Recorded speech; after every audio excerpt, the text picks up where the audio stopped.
Sziasztok, ez itt az Alone in the Dark végigjátszásának az a része, amiben semmi végigjátszás, vagy úgy általában játszás nem lesz, hanem csak olvasgatni fogunk, és azokat a könyveket fogjuk olvasgatni, amik valamilyen oknál fogva kimaradtak az előző részekből.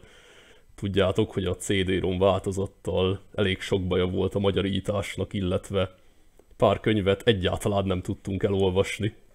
Szóval rákerestem, hogy van-e más magyar videó, ahol esetleg utána nézhetnék a szövegeknek, de ahogy láttam, csak Oszkár csinált végigjátszást, és neki is lefogyott a játék legalább egyszer, illetve nála is kimaradt néhány dolog, pedig ő nem is a cd-rom változatot vitte, hanem a kissé archaikusabb kiadást, ahol ugye nincsen szinkronhang se, illetve a zene is egy kicsit alapabb. Szóval végül úgy döntöttem, hogy a szokásos szinkronhangütemezés, illetve vágás mellett most ezt a néhány könyvet magam lefordítom. Remélem tetszeni fog nektek. Egyébként itt ezek a könyvek főleg a játék történetének a szempontjából lesznek fontosak, illetve néhány célzást tartalmaznak különböző rejtvényekre is. És lesz egy olyan, aminek semmi köze a játék történetéhez, meg semmihez, csak ilyen easter egg, azt rakom a legvégére. Na, remélem tetszeni fog, sziasztok! The Tale of Captain J.W. Norton of the Army of the Union. Na, én most egy enyhe félrefordítást érzékelek a címben. Az of the Army of the Union szerintem itt azt akarná jelenteni, hogy az Unió hadseregéről, vagy a szövetségiek seregéről. Az amerikai polgárháborúra utalva, ugye, ahol az Unió volt a szövetségiek tábora, és a másik oldal pedig a konföderációs déli államokból állt. És hogyha jól emlékszem, az egyik ilyen déli kapitány szemszögéből íródott most ez a szöveg, de majd meglátjuk. 1862. The South was in collapse. Louisiana was open to us. I had each day to requisition victuals for our troops, and was aided in this endeavor by a score of brave men.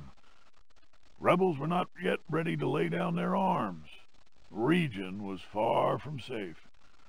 I headed further and further west, and questioned many freed slaves. From them, I learned of a plantation on the coast. Its name was Derceto.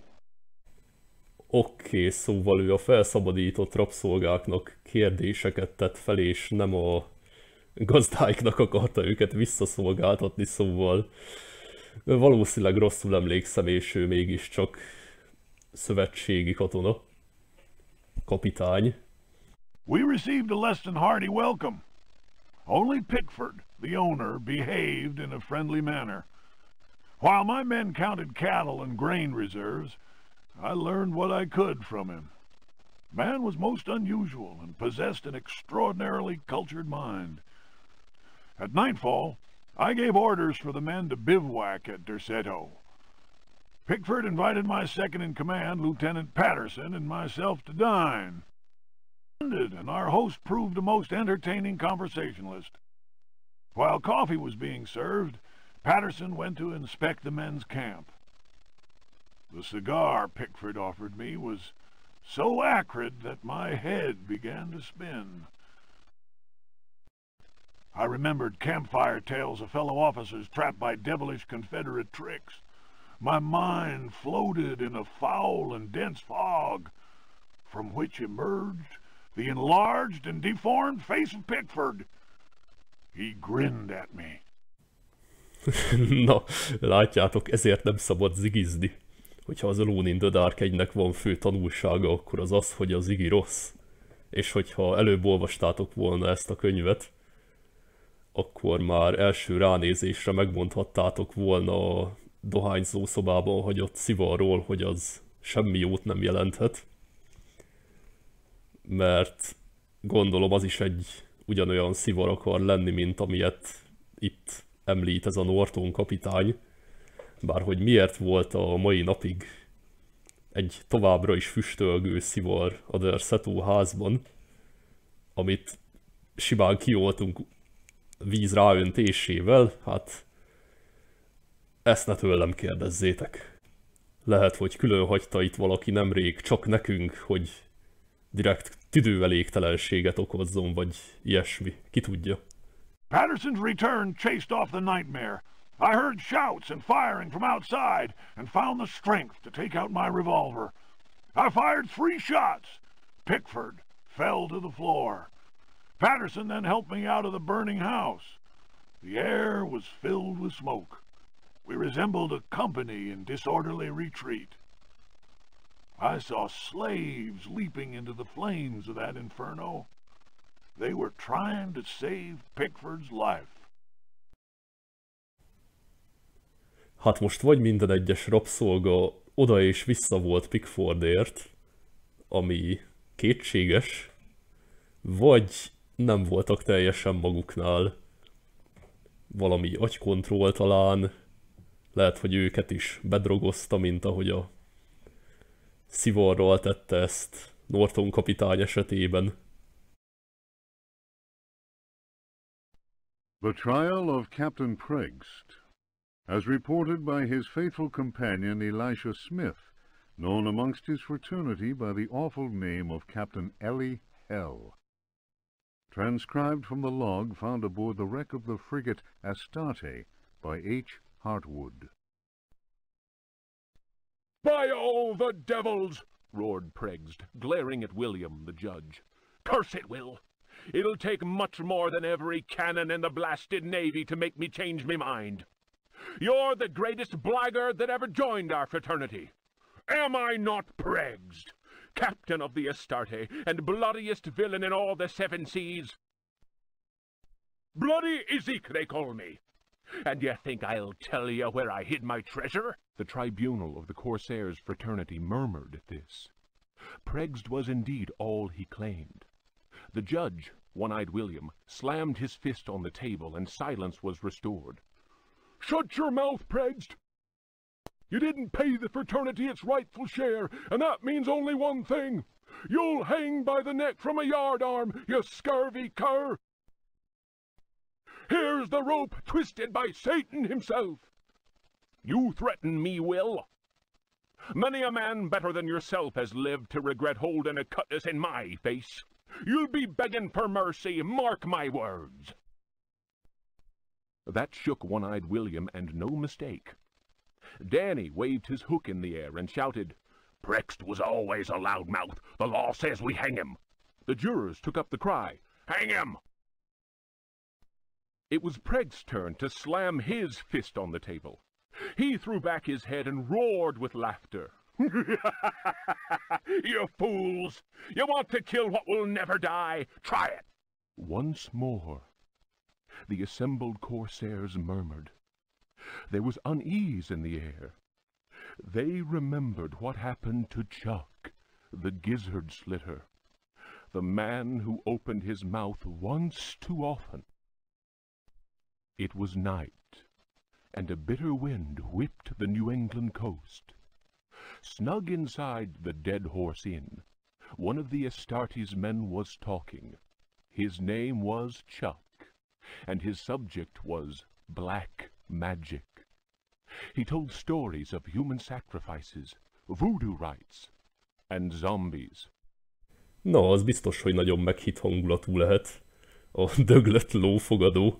De ez már felvehetné a versenyt a 2 döglött tehén erődítménnyel. Remélem tudja valaki, hogy az miből van. He told a tale of a time when their luck was down and they were holed up in a Florida swamp. Pregst went missing. When he returned, he shouted, "'Tis the devil that guides us now, me hearties!" Whether that was true or not, the Astarte began taking loot after juicy loot. The favorite song of the Astarte's men, "Crash the Bones," was replaced by a new one. "A skull, go to port, saber, to starboard.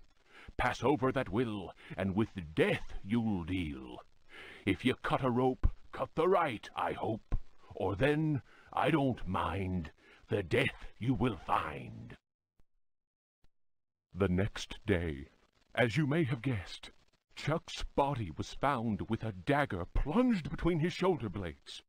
Chuck's face was fixed in a ghastly grin. Molten lead had been poured down his throat. Whatever way things happened next, and I don't have the details, Prext was with us again, and we set sail for Florida. We anchored the frigate not far from New Orleans. Ezek alapján nem komázzák igazán, hogyha a legénység tagjai külsősökkel kezdenek el pletykálni. Taking a few trusted companions with him, Prext set off into the swamp. They carried large wooden chests with them. 2 days later, we heard shots being fired and screams. Prext arrived soon after that and claimed they'd been attacked by alligators. He alone managed to escape with his life. He went on to say that the time had come to share out the spoils of our many loots. I was given command of the Astarte, while Prext handed 3 chests over to the crew. The chests were full of gold and precious gemstones. The rum flowed that night, and the stars shone bright. All at once, I noticed a tall man dressed in black. Prext introduced him to me. "Here is a hearty mate. You can call him Keith. Many a tale he could tell." Prext laughed loudly and held up a roll of parchment. "And his hideout, none better." The parchment fell to the ground, partly unrolling. I noticed what seemed to be a map of underground tunnels, a veritable maze of caverns. Prext continued, "I'm giving up the pirate's life. The Astarte's in your hands now, my lad. She's a fine ship, and my reputation goes with her. Should any man call me coward, then break his head for me. I'm leaving you only because I found a treasure more precious than the purest of gold." Milyen kincs lehet az akkor? Hát biztos barátságra talált, hogyha most shonen anime logikával akarnék gondolkodni. Keith spoke to him then. "It is midnight. They are ready, and we must go." The stranger turned his cold eyes on me and said in a soft, chilling voice, "Sometimes Prext talks too much. Forget what he just said, and maybe you'll live." The fellow's words froze the marrow in my bones, and it was all I could do to mumble, "I'll not breathe a word." The canoe slid away into the night. Their torches disappeared in the distance of the swamp. My snoring companions didn't hear the insidious rhythm of far-off drums. Valószínűleg amúgy az örök élet titkában reménykedik. Hogyha valaki azt mondja így baljóslatúval, hogy ő a legértékesebb kincset megtalálja, akkor valószínűleg erről van szó. És ezek szerint akkor tényleg eltűnt és valami másik életbe kezdett, a kalózkodást maga mögött hagyva. Ezek a messzi dobok, nem tudom mit akarnak jelenteni, gondolom valami rítus zajlott, idézés talán, de konkrétan nem találunk erre utalást, legalábbis idáig. If Rocks Could Talk, or The Story of a Louisiana Plantation by the Marquise de Chamfray. Ha a kövek beszélni tudnának, akkor valószínűleg azt mondanák, hogy már megint a mesémbe léptetek. After the criminal selling off of Florida by the foul usurper, my father elected to remain in this inhospitable land, where we were free at least to express our royalist feelings, and hope our country would come to its senses. In 1818, a certain Pickford bought up Ledoux's land, after the poor fellow had ruined himself in unfortunate speculation. Pickford soon turned out to be the most loathsome human we had ever encountered. He was an adventurer of the worst kind, nouveau riche, and bloated with a grotesque sense of self-importance. First came the incessant army of men with shovels, digging into the mountain of earth that was to fill in the surrounding swamp. The undertaking was quite stupendous. We learned from a slave that the final objective was to connect the existing caves with another one of gigantic proportions. Racked by a mania of persecution, Elijah Pickford constantly fired his workers and hired new ones. He did all he could to keep anyone from learning about his plans. My father was amused and said, "The poor fool will end up getting lost in his own cave." But the walls went up, and tongues started wagging. Úgy tűnik, hogy itt valamiért pár mondat erejéig nem játszódik le a szinkronhang, csak a szöveget kapcsolhatom tovább. Szóval itt utólag felolvasom ezt a két rövid mondatot. Utálatos szomszédunk tengerész volt. Egy úton álló, aki megkérdőjelezhető üzletek által vált gazdaggá.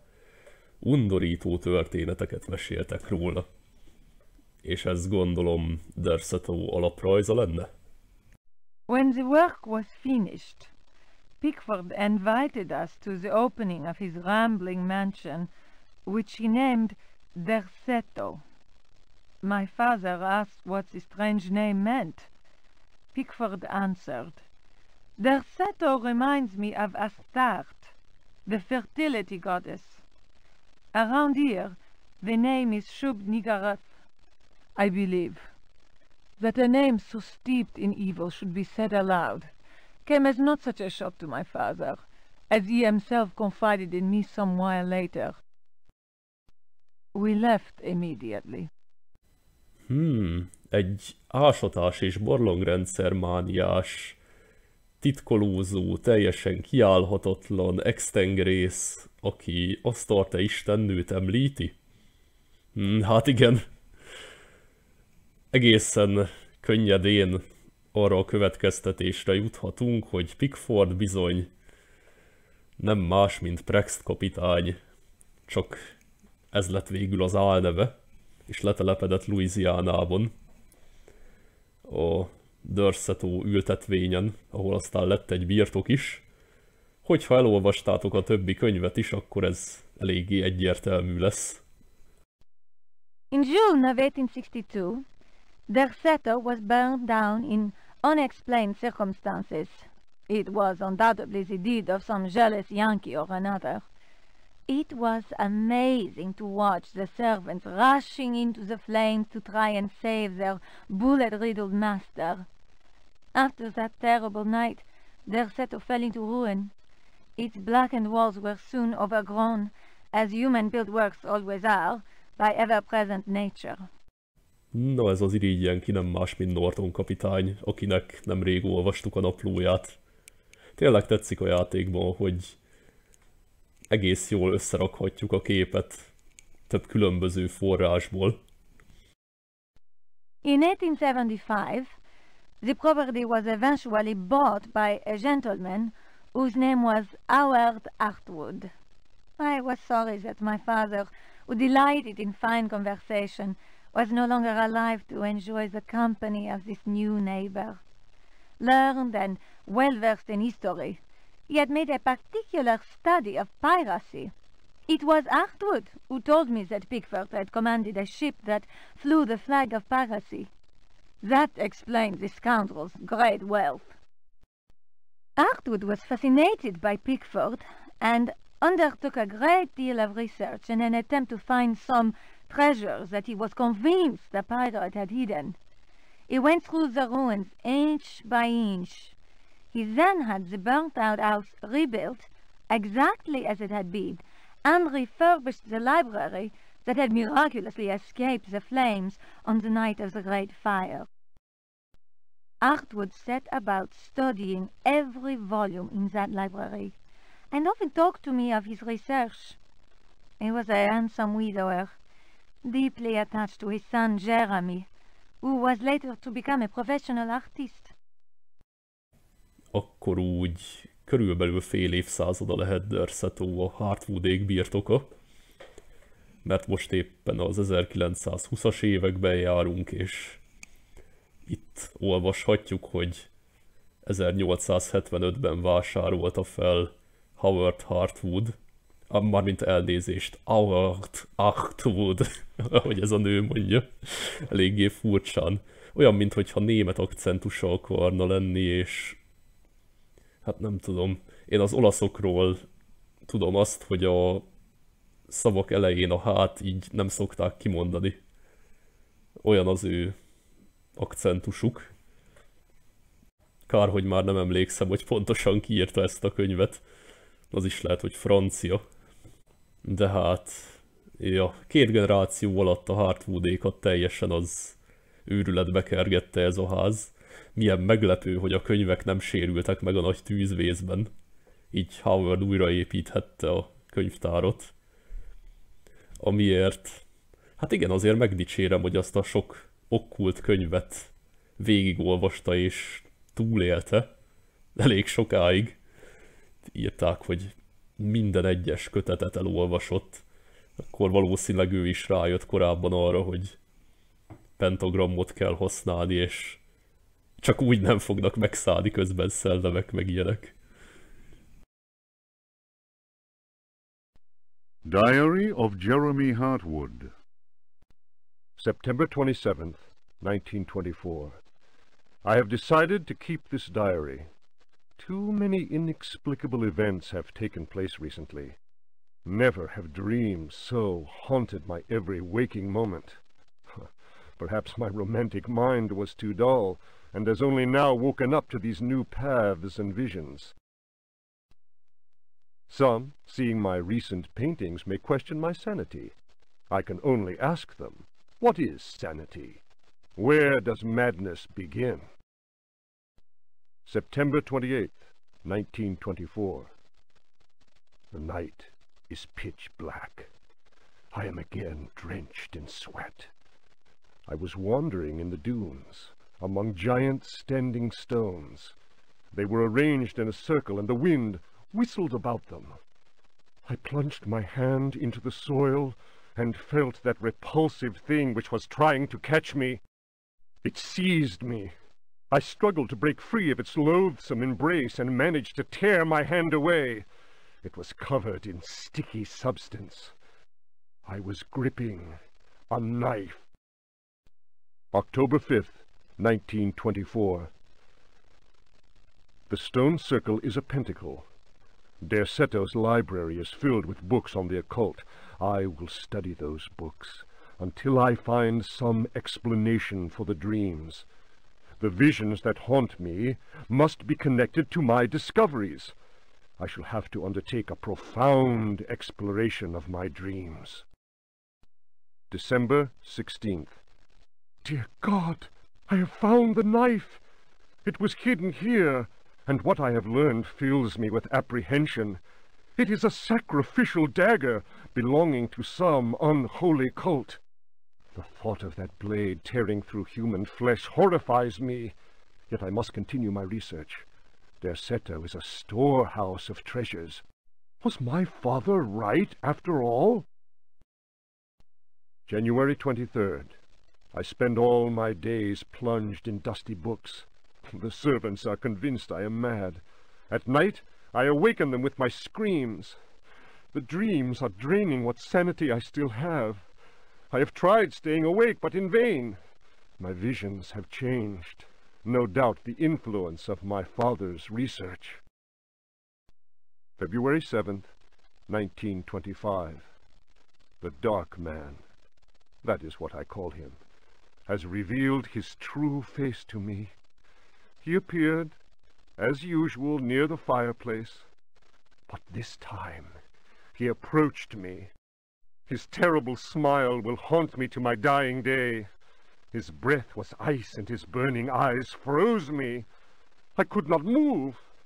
I know, as surely as I have ever known anything, that the face I saw, the face that has turned my nights into hellish torture, is the mask of death. March 10th. My exhaustion is beyond description. The endless reading burns my eyes. It seems that pirates frequented the area. Dr. Herbert insists I keep to my bed. I have moved to another bedroom and sleep much better now. The Dark Man has not gone, however. I know it. He will wait for as long as he must. Unless I, Jeremy Hartwood, can find a way to send him back to whatever hell he comes from. March 11th. My poor knowledge of Greek and Latin is a serious handicap to my reading. I have, nevertheless, made a great step forward. I drew the symbol on the floor. He can no longer go there. I want him to understand that I can do the same thing in my bedroom. I can imagine his rage and frustration. Only last night he found his way back into my dreams. March 13th. The translation will seriously dent what money I have left. I cannot paint. My pictures are clearly the work of a lunatic. The collector Thornhill's embarrassed smile was proof of that. March 29th. He has come back. He found the door to my dreams. I am too weary to attempt any defense. I have no strength left to fight, and he knows it. He considers me dead already. Could I possibly? March 30th. How ironic! The cave my father sought for so many years is here, beneath the house. Wait, the butler discovered a crack in the cellar wall. A breeze blows in through it, icy and repugnant. I am filled with horror at the thought of my father dying in this place. I will carry to my grave the vision of his face contorted in the agony of that fatal heart attack. His body was twisted. He had wept. His fingernails were torn and bloody from scrabbling at the floor. Dr. Gray concluded that death had been due to a heart attack. It was Waits, who some time later was informed that my poor father had in fact bitten off his tongue and choked on his own blood. March 31st. I explored the caverns in a dream. The Dark Man came with me. Strangely, I felt almost well. How can I describe what I saw? No. What words are capable of explaining such evil? I realized that my death was of no interest to him. The Dark Man wants something else. He seeks a body. His avid servants are now free. I am the cause. It is almost funny. A curse is on Derceto.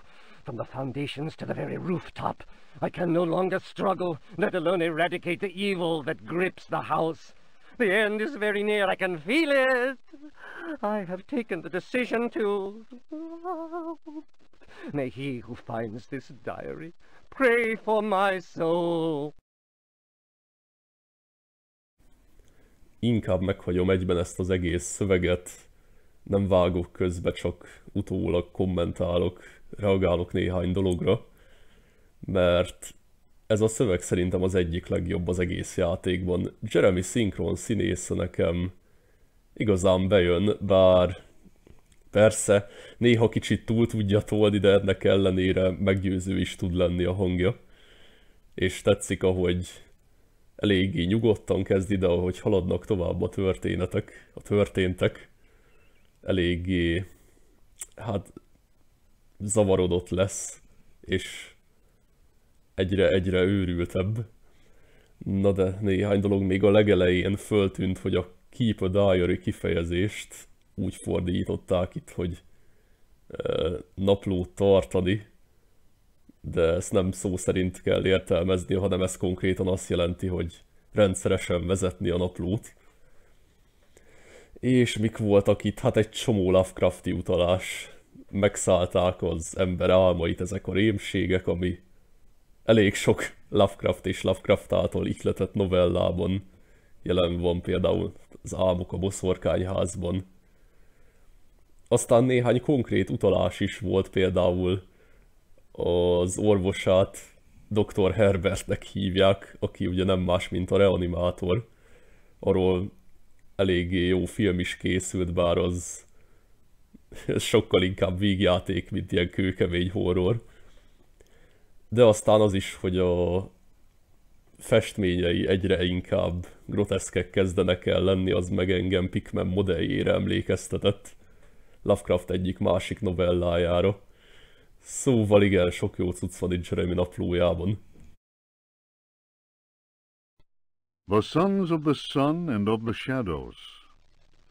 Lieutenant Lope de Vega's account of his astounding travels to the land of the Aztecs.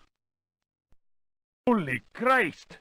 Cried Captain Cortez, astonished by the strange rite we beheld. We found the savages half naked. They were throwing balls of silver and gold at each other.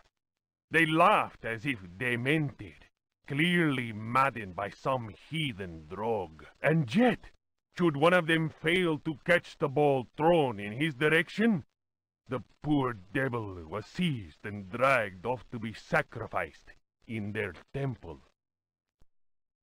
As we discovered, this frightful game was a ritual most holy to them, and symbolized the movement of the heavenly bodies.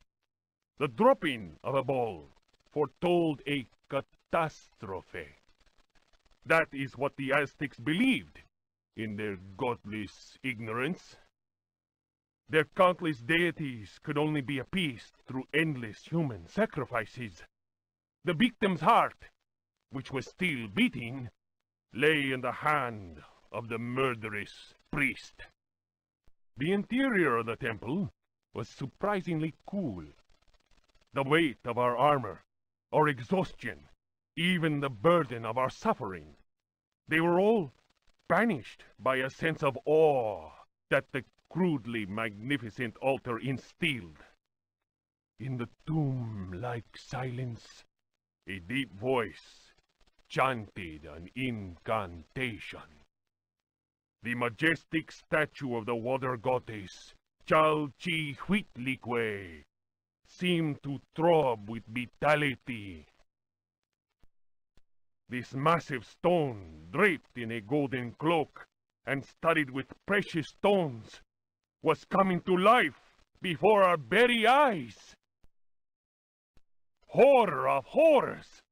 The granite eyes of the statue, empty of life only moments before, were now injected with blood. We staggered back in amazement. Dom Jose was taken by a fit of convulsions. He tried to raise up his crucifix, as if to ward off an attack by demons. The heathen priest laughed cruelly. The statue's mouth cracked open in a deathly grin, bearing teeth sharpened to dagger points. Captain Cortez cried, "Attack!" But it was no use. We were glued to the spot. First, we were unable to move. Our armor seemed to be bolted to the temple floor. Our legs weakened, and we collapsed in a thunder of steel. Only Cortez had the presence of mind to unsheath his dagger. He hurled it at the cackling priest. 4 inches of the finest Toledo steel buried itself in the heathen's face. His blood spurted, splashing the now lifeless idol. We picked ourselves up with difficulty. Never will I forget that terrible moment. My companions, naturally enough, told tales of devilish enchantments cast upon our armor. Whatever the truth of that, I could not deny that the supreme god of the 4th universe had treated us as mere playthings. I am convinced that a terrible energy is yet contained within that heathen statue. A power strong enough to change a proud conquistador into a helpless puppet. Drawing of Chalchihuitlicue by Dom Jose de la Sierra, done before the destruction of the Aztec temple of Tenochtitlan. Hogyha eddig is követtétek ezt a végigjátszást, akkor ismerős lehet nektek ez a szobor. Ugyanis ez volt az, amelyikkel megdobtuk azt a lovagi páncélt, amiben valami kísértet bújt, és erre a megoldásra úgy is rá lehet jönni, hogy nem olvassuk el ezt a szöveget, de ez további célzást ad erre. Szóval nem csak azért esik szét az a páncél, mert tényleg annyira nehéz ez a szobor, hanem azért is, mert valami mágikus erő van benne, ami a páncélt a földhöz szögeli szinte.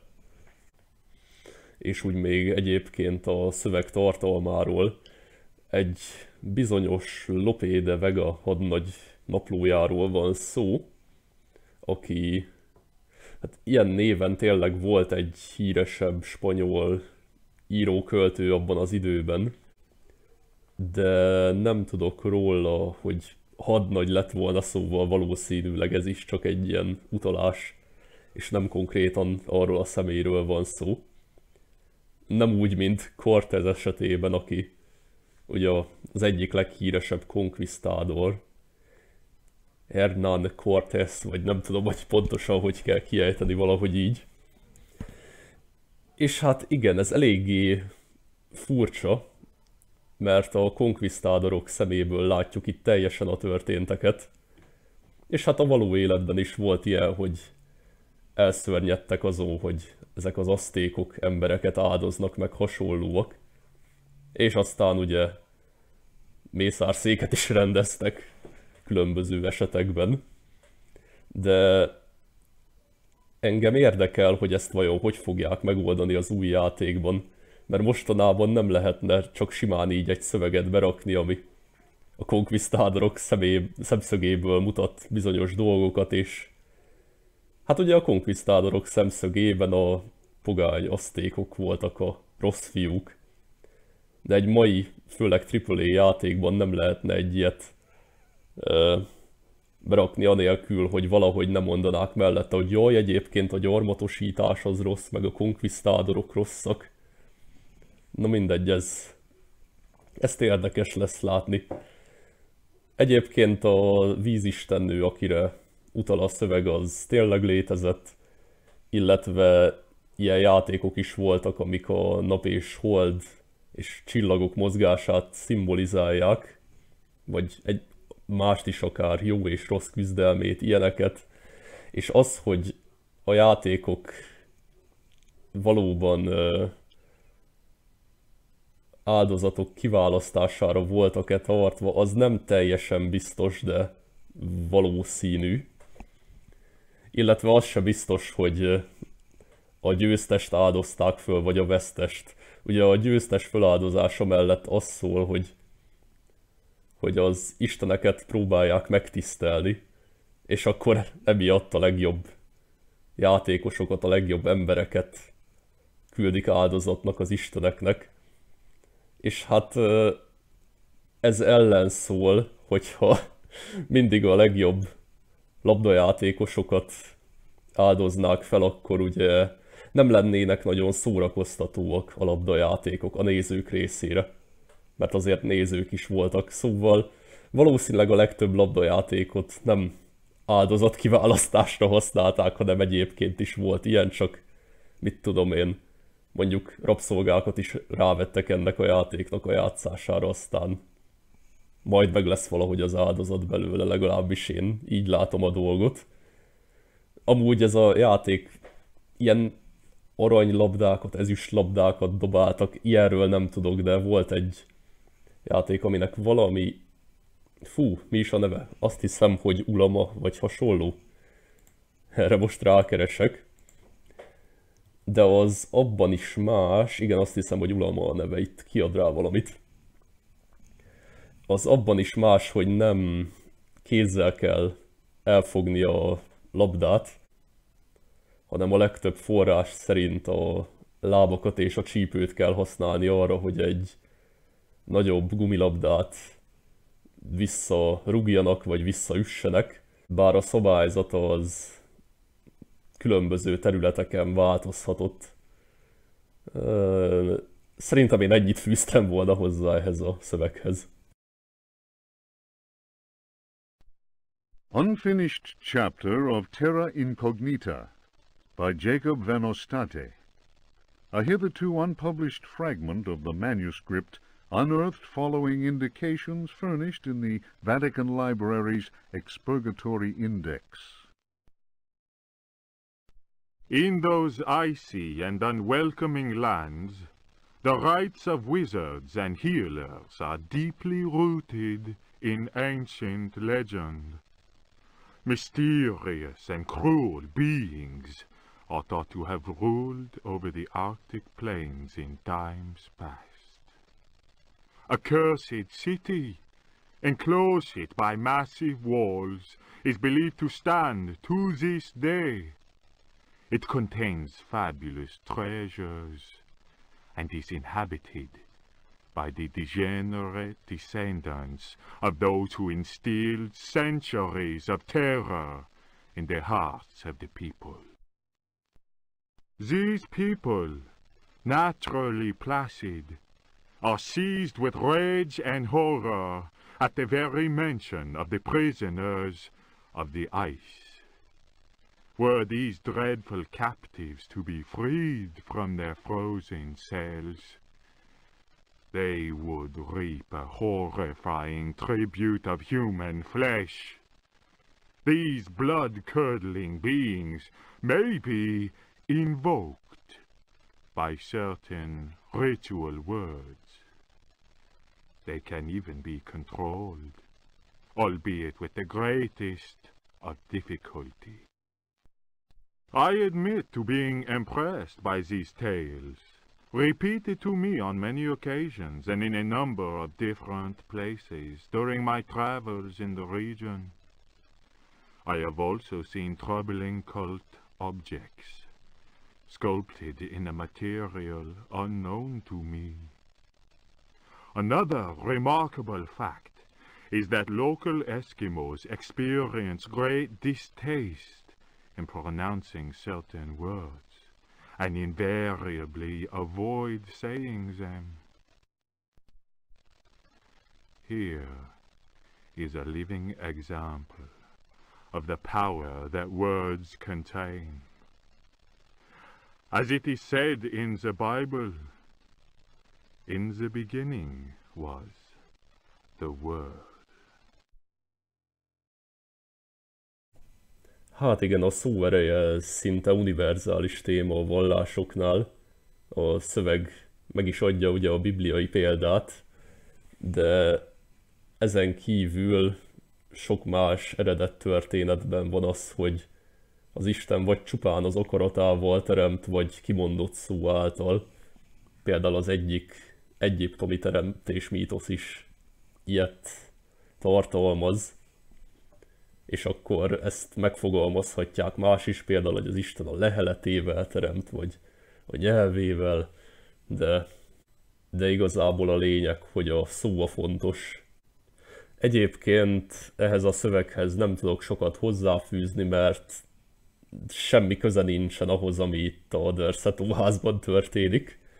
Viszont tartalmaz egy utalást, egy kikacsintást az Infogrames egy másik projektjére, amire még pár évet várni kellett az In The Dark kiadásánál, ugyanis ez pár évvel később jött ki. De az Infogrames másik játéka az nem más, mint a Prisoners of Ice, azaz a jég foglyai. És nagyon úgy tűnik, hogy azt a játékot már itt 92-93 környékén eltervezték előre, vagy legalábbis már lehetséges, hogy volt valami ötletük rá. Na, ez egy kis érdekesség csak. De ez lett volna végre az utolsó kihagyott könyv. Remélem, hogy tetszettek a fordítások, illetve a hozzáfűzött kommentek, hogyha már játékmenet most nem volt. De a következő, utolsó részig sziasztok!